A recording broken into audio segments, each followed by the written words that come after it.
According to President Trump, those tariffs on Canada and Mexico are on track. He thinks they're on time, so we could be hit with these levies within the next few days. Our guest says most Canadians are concerned about this country's economy as a result of tariffs. We're joined by Nik Nanos, founder and chief data scientist at Nanos Research. Great to see you, Nik. Thanks very much. So you're finding some economic gloom out there. Yeah, was I supposed to cheer you up, Andrew? That's all right. I'm I'm so volatile. I'll be buoyant and chipper in a minute about something. Thanks. Okay. Well, you know, the thing is that we track for Bloomberg consumer confidence basically every week. One of the questions that we ask, straight up question, do you think that the Canadian economy will get stronger, weaker, or stay the same in the next 6 months? A whopping 65% of Canadians believe that the economy will get weaker. Only 9% think that the Canadian economy will get stronger in the next 6 months. To put this into context, Andrew, the last time views were this negative was back in the pandemic in 2020.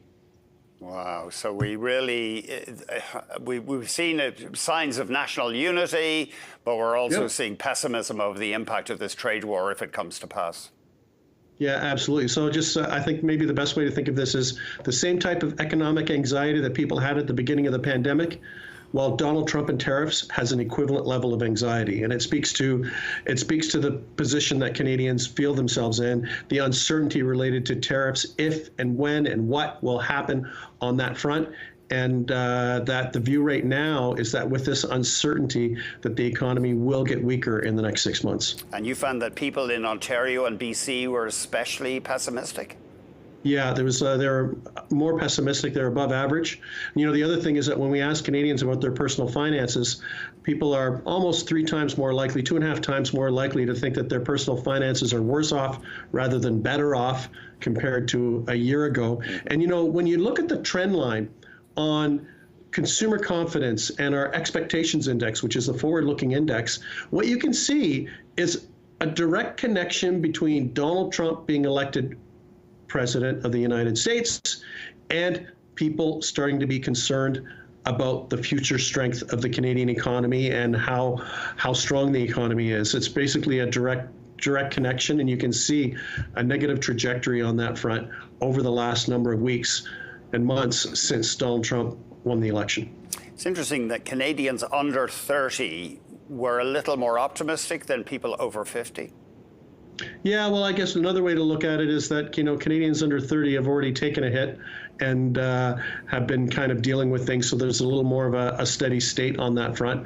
You know, the other thing is that, you know, when you look at the numbers when it comes to age, the one thing that's quite striking is that, you know, if you happen to be older, you're probably less likely to be sensitive to a lot of these shocks, you know, related to the economy. But, you know, when you look at the age variation, you know, there's only really about a 2-point delta when it comes to consumer confidence.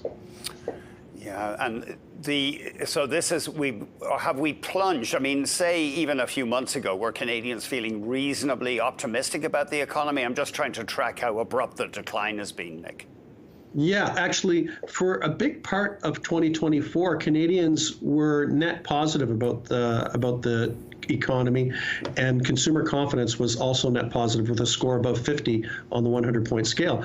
And I think a lot of that had to do with a stabilization of interest rates, people thinking that things were going to be okay and starting to kind of plan.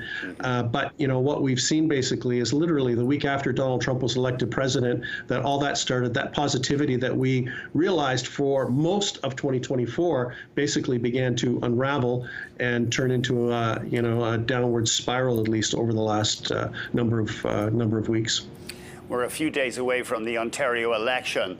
And now I'm asking you to speculate here, and apologies to viewers in the other parts of the country who may not be that interested.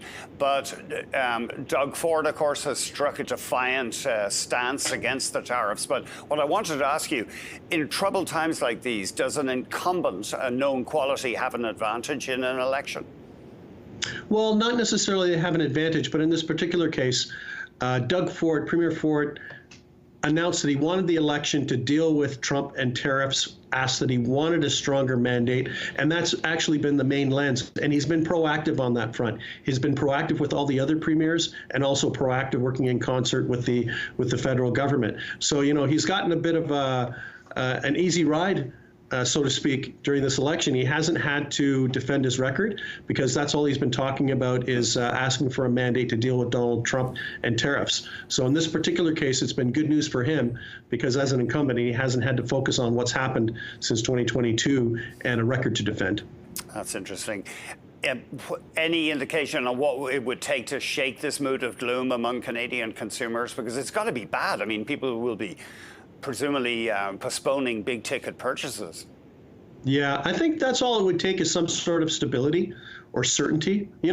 Let's face it, consumers are a lot like CEOs. What do they want? Stability and certainty so that they can plan. And, I think that even if we know what's going to happen, I would expect that over time, consumer confidence will start to rebuild because Canadians can start to organize around whatever that new world is in terms of what type of tariffs and what scope of tariffs exist. Nik, always great hearing from you. Nik Nanos, founder and chief data scientist at Nanos.